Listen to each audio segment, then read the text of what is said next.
오늘 인과추론 세미나에서 헤테로니스 트리트먼트 이펙트 세션을 발표를 담당한 김예진입니다.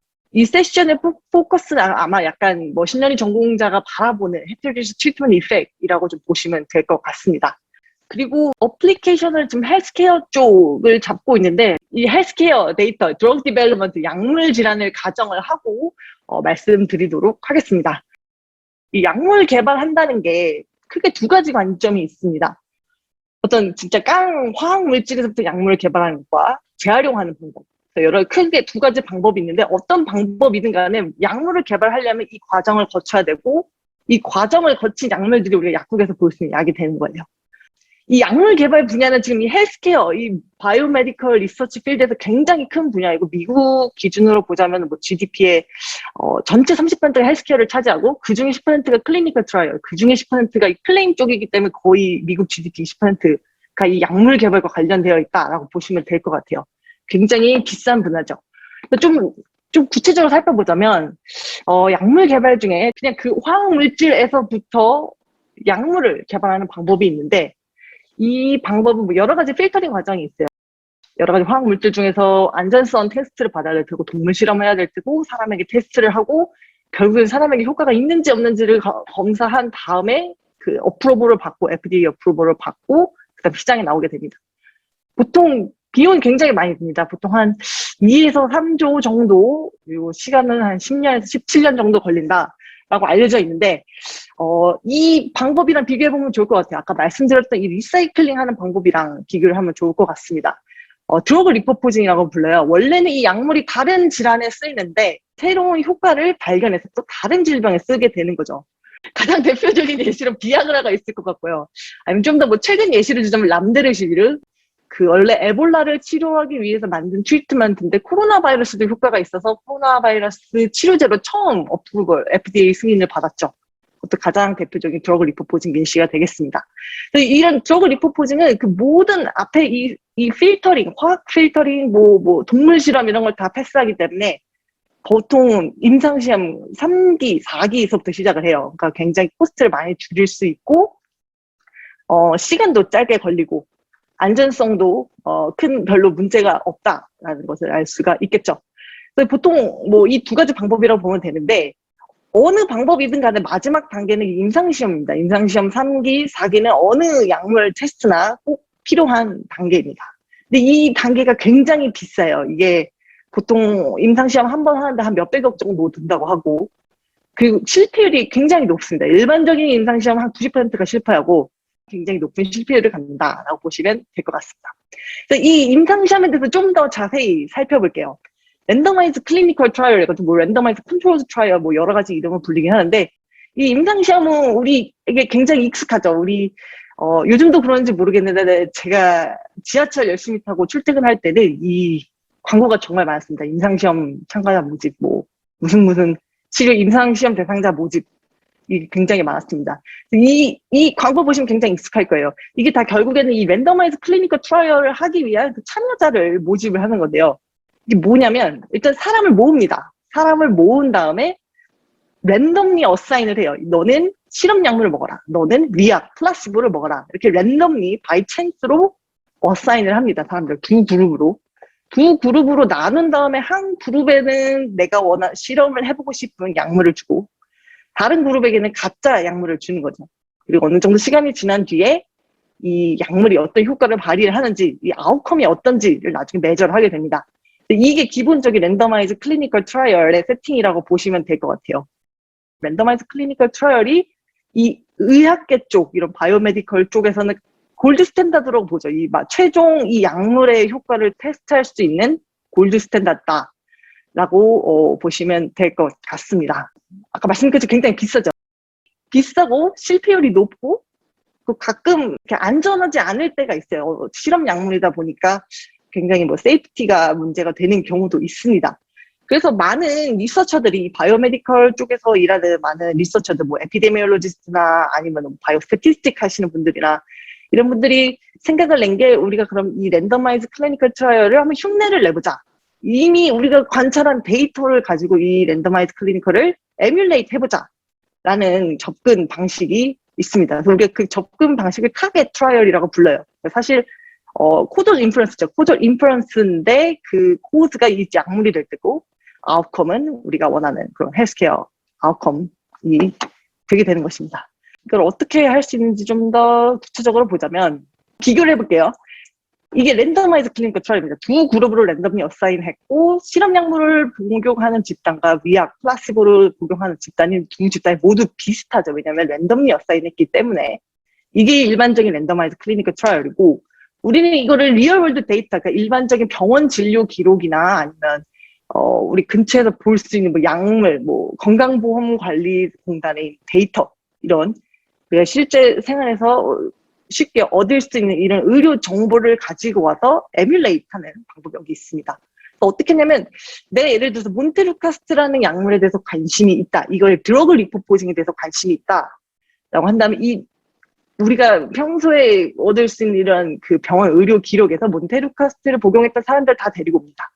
그 다음에 우리가 플라시보라고 정의한 약물, 스탠다드 오브 케어가 될 수도 있고 뭐 다른 정의된 약물일 수 있는데 그렇게 정의한 약물을 복용한 사람들을 이 데이터에서 다 끌어옵니다.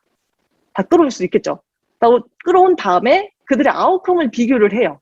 지금 이 데이터를 보니까 이 몬테루카스트를 복용했던 사람이나 스탠다드 오브 케어 약물을 복용했던 사람들이랑 이 아웃컴 비슷하죠. 그럼 우리가 여기서 어떤 결론을 내릴 수 있을까? 이 몬테루카스트는 아무 효과도 없을까? 이렇게 내릴 수가 없죠, 사실. 아마 제가 지금 모티베이션 익샘플로 지금 계속 설명드리고 있는데 아마 그전 세션에서 많이 다뤘을 거라고 생각해요. 근데 이거를 좀 더 헬스케어 퍼스펙티브, 헬스케어 관점에서 설명해 드리고자 말씀드리고 있습니다.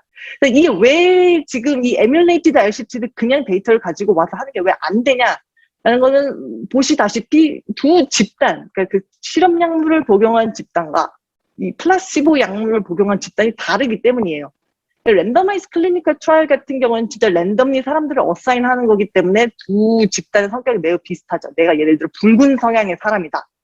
그럴 때 내가 트리트먼트 그룹에 있을지 아니면 플라시보 그룹에 있을지는 그 랜덤이기 때문에 바이 찬스이기 때문에 0.5, 0.5가 되겠지만 이 데이터에서 뽑아낸 거는 그렇지가 않죠. 내가 예를 들어서 붉은 성향의 사람이다. 레드다. 그러면 이 사람 같은 경우에는 이 실험 약물을 복용한 그룹에 속할 확률이 높겠죠.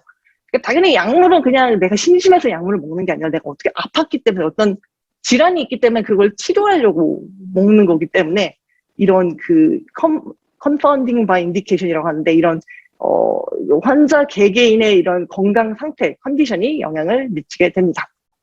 그래서 이 에뮬레이티드 트라이얼 방식에 셀렉션 바이어스가 있다는 걸 금방 알 수가 있어요. 두 집단이 매우 다르기 때문이죠. 그래서 이거를 좀 더 구체적인 예시를 가져와서 좀 설명해 드릴게요.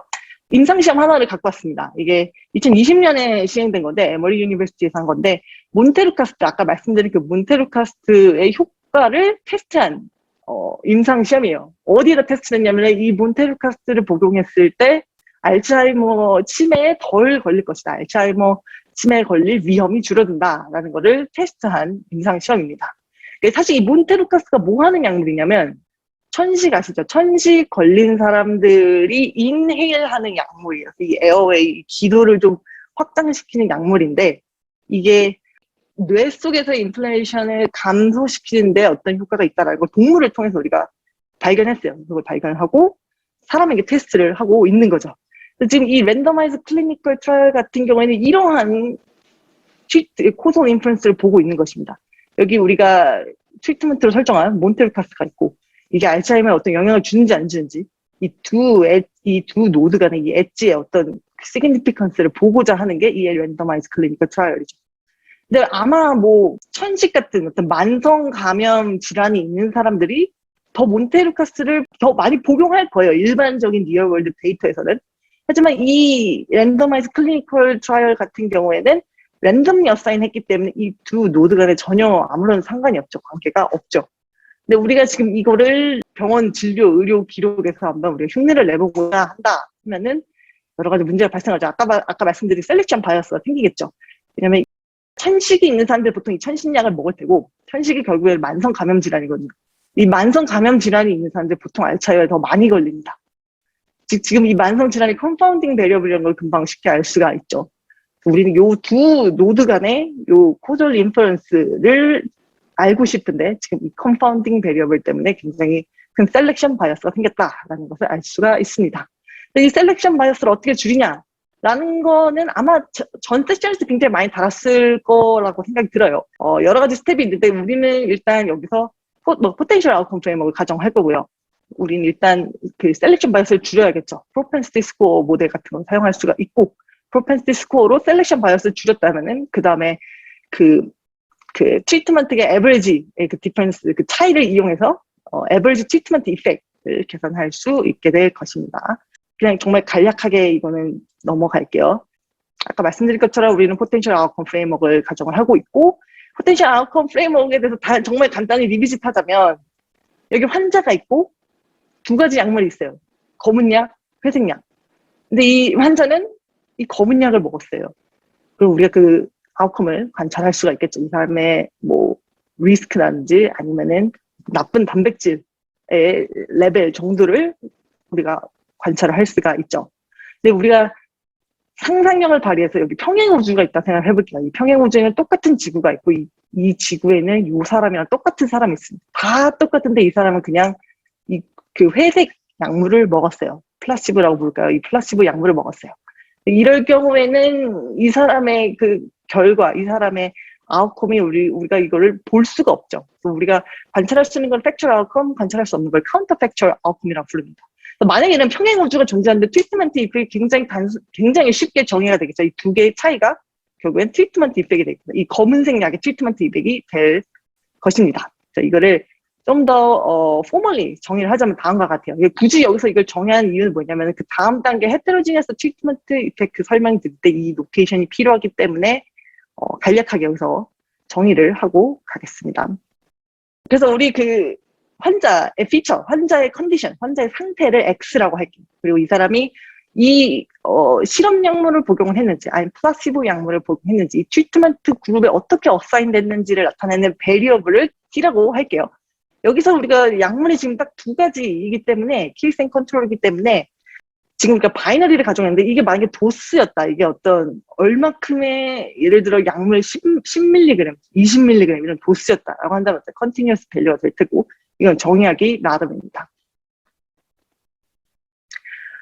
그 다음에 아웃컴을 여기서 또 정의를 하자면은 우리가 약물을 먹었을 때의 아웃컴은 Y1, 약물을 먹지 않았을 때, 그 컨트롤 약물을 먹었을 때의 아웃컴을 Y0라고 할게요.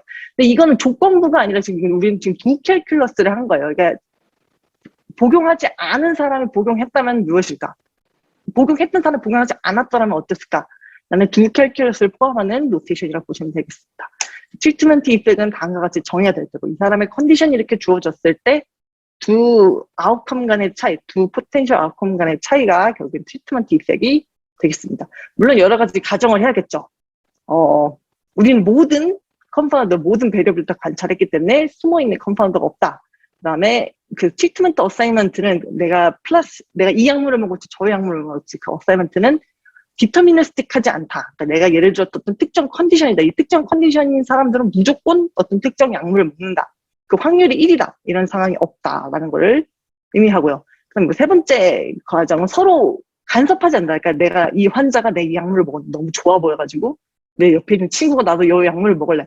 이런 이상한 상황은 이상한 상황은 아니지만 이런 상황은 발생하지 않는다라는 아름다운 어썸션, 이런 가정을 만들고 시작을 하도록 하겠습니다. 여기까지 보면 굉장히 쉬워 보이는데 우리는 문제는 지금 그 카운터 팩츄얼 아웃컴을 관찰할 수가 없다는 거예요. 왜냐하면 평행우주 같은 건 존재하지 않기 때문에. 모든 문제는 결국 이 카운터 팩츄얼 아웃컴이 존재하지 않을 때 이걸 우리가 어떻게 인퍼하느냐, 그럼 이걸 어떻게 선회해서 이 트리트먼트 이펙을 찾을 수 있느냐로 결론이 되어지죠. 그래서 가장 쉬운 방법은 에버리지 트리트먼트 이펙을 구하는 것입니다. 약물 먹었을 때, 약물 먹지 않았을 때 그 두 개의 차이, 모든 사람들에 대해서 expectation 한 거. 이게 average treatment effect이 될 텐데, 둘 중에 하나만 observe 할 수 있기 때문에, 둘 중에 하나만 관찰되기 때문에, 일반적으로 사람들이 뭘 하냐면은, 다양한 사람들 모집한 다음에, 그 절반은 트리트먼트 그룹, 절반은 위약 그룹에 어사인하고, 약물을 줍니다. 그 다음에 그들이 보여주는 그 아웃컴들을 average해서, 평균을 내서 차이를 구하게 되죠. 그게 우리가 주로 하는 방법이죠. 일반적인 랜더마이즈 클리니컬 트라이얼이나 에비티스나 이런 실험적인 것들이 보통 이걸 가정하고 랜덤 어사이먼트를 가정을 하고 에버리지 트리트먼트 이펙을 계산하죠.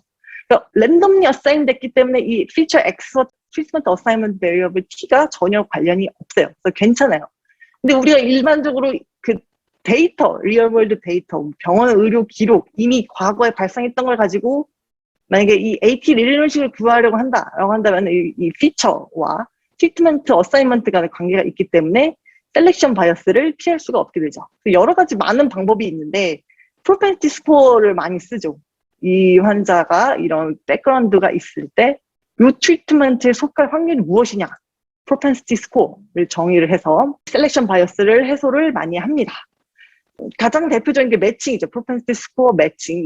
예를 들어 트리트먼트 그룹의 누군가의 프로펜시티 스코어, 요 플라시보 그룹의 누군가 그 프로펜시티 스코어가 비슷하다. 그럼 이거 두 개를 짝을 지어서 코호트를 만듭니다. 그러니까 동일한 성격의 집단 데이터를 만들 수가 있죠. 이렇게 해서 만드는 방법이 있고, 아니면 웨이팅 하는 방법도 있죠. 예를 들어 내가 지금 트리트먼트 그룹과 플라시보 그룹을 비교하는데 이 트리트먼트 그룹은 그 파란 성향의 사람들이 별로 없어요. 근데 이 플라시보 그룹에서는 이 붉은 성향의 사람들이 별로 없어요. 근데 우리는 이 두 집단이 굉장히 비슷한 성격이었으면 좋겠어요. 셀렉션 바이어스를 피하기 위해. 그래서 이 레어한 사람, 굉장히 보기 드문 사람, 그러니까 굉장히 중요한 사람이 기여하는 바를 높이고, 이게 흔한 사람, 굉장히 많은 사람이 기여하는 바를 줄이죠. 이게 보통 웨이팅이라고 보시면 돼요. 그러니까 임포턴스 샘플링의 한 방법인데, 이것도 아마 전 세션에 다해서 다뤘을 것 같은 생각이 드네요. 어쨌든 굉장히 중요한 테크닉이죠. 네. 그래서 인버스 프로펜시티 스코어 웨이팅을 많이 쓴다. 그래서 여기까지가 에버리지 트리트먼트 이펙입니다. 근데 우리가 지금 관심 있는 건 헤테로지니어스 트리트먼트 이펙이에요. 이 헤테로지니어스 트리트먼트 이펙이 중요한 이유는 뭐냐면은, 지금 우리 에버리지 트리트먼트 같은 경우에는 모든 사람의 평균을 내서 이 트리트먼트 이펙을 보는 건데, 어떤 사람은 이 약물로 인해서 혜택을 볼 수도 있고, 어떤 사람은 혜택을 못 받을 수도 있고, 아니면 어떤 사람은 정말 재수없게 이 약물 먹었더니 더 아프다, 더 어드버스 이펙트, 약물 부작용이 생길 수도 있고, 굉장히 다양합니다. 실제로 랜더마이즈 클리니컬 트라이얼 할 때도 이게 거기 참여했던 모든 사람 100%가 다 그러니까 다 아웃컴이 나아지면, 긍정적인 결과가 나오면 트리트먼트에 이펙이 있다라고 보지 않아요. 한 50% 정도만 봐요. 50% 이상 효과가 있다 그러면 오케이, 그럼 다음 단계로 어프로벌 이렇게 봤기 때문에, 애초에 이 약물은 모든 사람을 커버하는 게 아니에요. 한 50%에서 60% 일반적으로 그 어떤 굉장히 적다고 말씀할 수는 없겠지만 어느 서브그룹만 혜택을 볼 수 있습니다. 애초에. 그러면은 좀 이렇게 억울한 사람들도 생길 거 아니에요. 그렇죠? 우리가 예를 들어 지금 이 리얼월드 데이터를 가지고 만약에 어떤 사람이 혜택을 볼 수 있고 어떤 사람이 혜택을 받을 수가 없는지를 미리 안다면, 대충 예측을 할 수 있다면 굉장히 도움이 되겠죠. 그런 정보를 가지고 있다면 앞으로 클리니컬 트라이얼을 디자인할 때도 이런 사람들을 뭐 제외하고 한다든지 다양하게 쓰임새가 많겠죠. 그래서 우리가 헤테로지니어스 트리트먼트가 그래서 중요하다라고 볼 수 있어요. 어디서는 KT라고 부릅니다. 컨디션 에버리지 트리트먼트 이펙트라고, 어디서는 인디비주얼 트리트먼트 이펙트를 부르는데, 제가 알기로 이코노메트릭이나 스태티스틱 쪽에서는 컨디셔널 에버리지 트리트먼트 이펙트를 많이 쓴다고 들었고, 아까 말씀하신 것처럼 이런 IT 업계나 마케팅 그쪽에서 엄니프트를 많이 쓰는 걸로 알고 있고, 뭐 아우르는 개념을 헤테로지니어스 트리트먼트 이펙트라고 보시면 될 것 같습니다.